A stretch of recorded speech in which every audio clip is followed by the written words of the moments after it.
Vivo en un país libre, cual solamente puede ser libre en esta tierra, en este instante.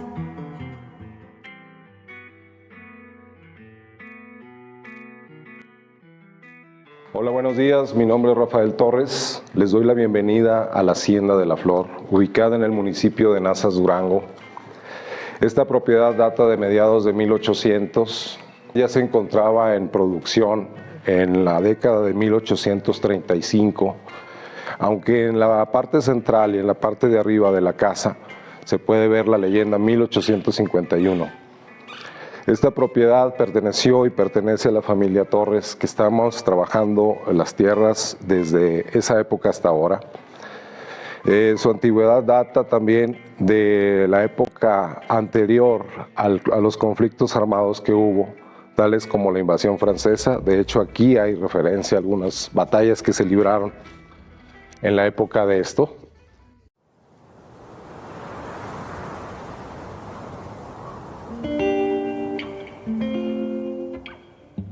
Otra de las historias que componen también a la Hacienda La Flor es que en muchos de sus muros se guardan historias revolucionarias, inclusive algunas que son trágicas, como en estos muros de atrás, donde nos cuentan que hubo fusilados. Había numerosos resguardos de diferentes corrientes o bandas de la revolución. Había parte del ejército villista, carrancista y federal. Ellos mismos tomaban posesión de la aplicación de la ley.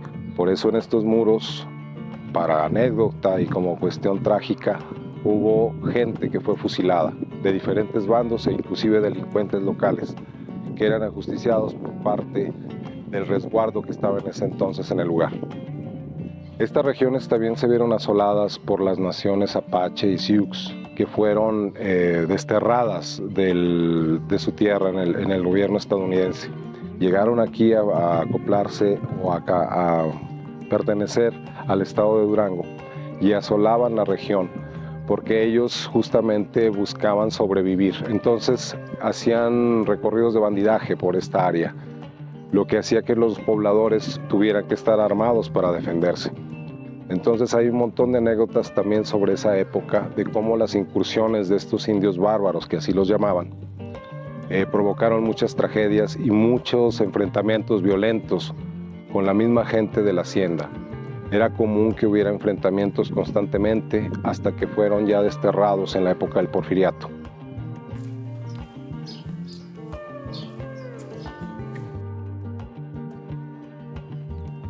Nos encontramos en la fachada de la Hacienda La Flor, muy característica por sus sillones de cantera que era traída de Zacatecas, como todo lo que está dentro de la hacienda, la cantera, los arcos.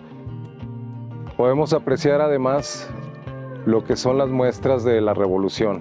Como pueden ver, la fachada tiene todavía marcas de lo que fueron las revueltas revolucionarias.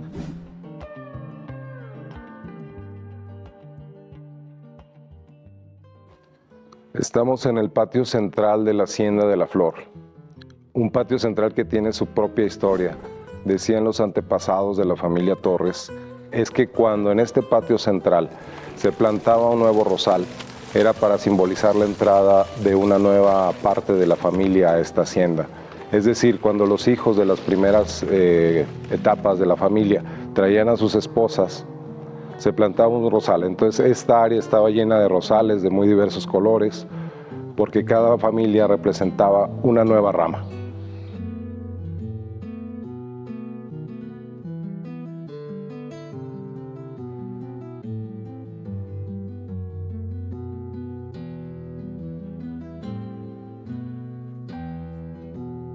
Era una casa bonita, con flores ahí en el jardín. Una casa con flores, sean de todo lo que sea la flor, es bonita. Mucha parra. Me acuerdo todavía de que había un viñedito así, en la callecita así, y había muchas uvas así. Pues esas son recuerdos bonitos. Estas tierras eran inhóspitas, estas tierras fueron básicamente adquiridas por la familia y posteriormente ya se instalaron aquí. Instalándose ellos empezaron a dedicarse a la agricultura, a la ganadería y a muchos otros elementos porque hacían inclusive vino, inclusive hacían sotol, había muchas cuestiones de producción agrícola.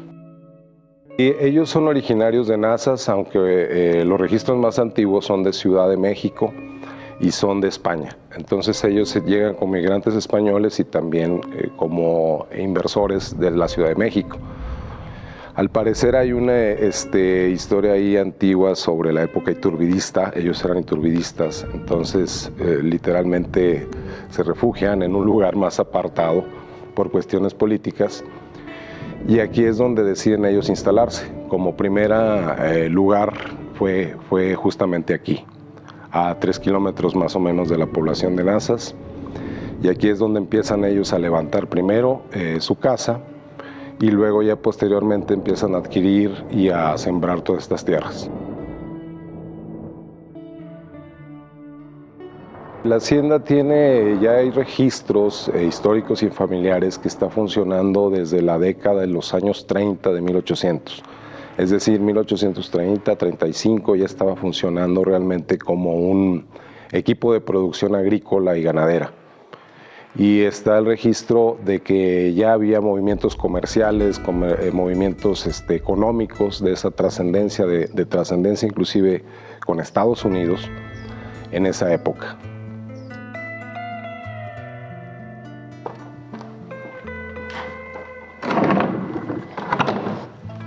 En esta área, justo al lado derecho de la entrada principal de la hacienda, se encontraba la oficina. Era muy conocida dentro de las anécdotas antiguas, que aquí se hacían exclusivamente los negocios. Era como para darle una privacidad y un respeto específicamente a la familia. Entonces, todos los negocios se manejaban en estos 2 cuartos. Aquí existía lo que eran escritorios, libreros, y aquí exclusivamente se manejaban números y el manejo de los productos que se producían en la hacienda. Entre las muchas anécdotas que hay en esta propiedad, que claro son revolucionarias, que están desde la época y las historias de la familia, también existen muchísimas referencias a lo que es la cuestión de la producción lagunera. Se dice que aquí se siembra el primer nogal que se produce en toda la región lagunera. Estamos hablando de 1820 aproximadamente. Cuando nacían los hijos primogénitos de todas estas familias que se fueron formando aquí, de la familia Torres, se plantaba un nogal. Entonces los nogales que ya tendrían en estas fechas, los más antiguos, casi los 200 años, fueron parte de lo que es el cultivo más antiguo y muy básico de la hacienda, que fue los nogales. Aún los seguimos manteniendo, es decir, tenemos nogales nuevos que van a seguir la tradición de que la hacienda de La Flor ha sido una productora de nuez.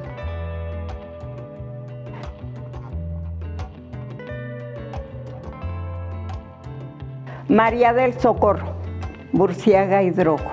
¿Yo qué les puedo decir de mi ranchito? Para mí es un ranchito hermoso. Aquí he vivido toda una vida. Y para mí el ranchito se está acabando junto con nosotros. Pero aún así, yo me siento muy contenta aquí donde yo estoy. Me casé con los que estaban habitando ahí la Casa Grande. Me casé con uno de los hijos de don Mateo Ruiz, Gabriel Ruiz Algarate. Aquí en el arroyo corría el agua que caía de un canalito. Así es que todos los días a diario corría agua.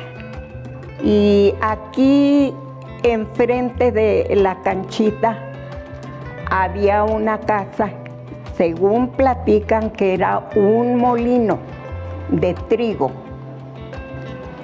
Había patio empedrado, ese todavía lo vimos porque tendían allí el trigo. Una tolva que estaba de cantera donde lavaban el trigo y caía el agua al canalito. Eso fue lo que yo conocí. Ahorita, como les digo, el ranchito ya se está acabando. y nosotros acabando junto con él.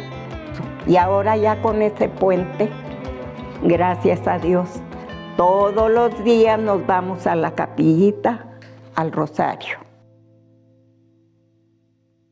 Nos encontramos en otra de las áreas de la hacienda, lo que era el antiguo baño y vestidor de las damas de esta hacienda. Se acostumbraba entonces venir a tomar el baño y aparte convivir exclusivamente las mujeres de la familia en esta área. Era un vestidor antiguo y fue usado en la década de 1850 a 1920. La forma en que se utilizaba este baño era usando la misma agua de riego, es decir, por medio del canal la gente bajaba por escalones, se daba su baño y luego convivía en el vestidor, que era una tradición también familiar y muy propia de la época de 1800. En la época revolucionaria y en base a los conflictos, mucha gente de los hacendados antiguos emigraron y mucha parte de la familia también emigró a diversas ciudades de México, Monterrey, Durango y Ciudad de México específicamente. Solo quedaron algunos que siguieron también en base al reparto agrario, hubo una disminución de sus activos. Entonces los que quedaron siguieron con la agricultura, pero sí hubo una gran dispersión por la división que hubo por parte del gobierno de las haciendas, en general en México.